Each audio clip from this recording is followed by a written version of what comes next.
naalala ko dati, yung nasa Pauwi ng Pinas.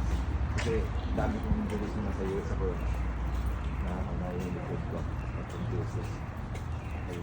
Yung tatlong pagkarating ng Pinas, sumakit. Nasip ko, hindi naman sana kung masakit sa US. Buti hindi naman. Doon lang talaga sa Pilipinas, sa triple visa na alam mo, hirap ko yung pag nakaupo akong matagal. Tapos pag ganito, lagi ako nakatayo, ang sakit ang likod ko. Grabe yung sinasayang nalala ko.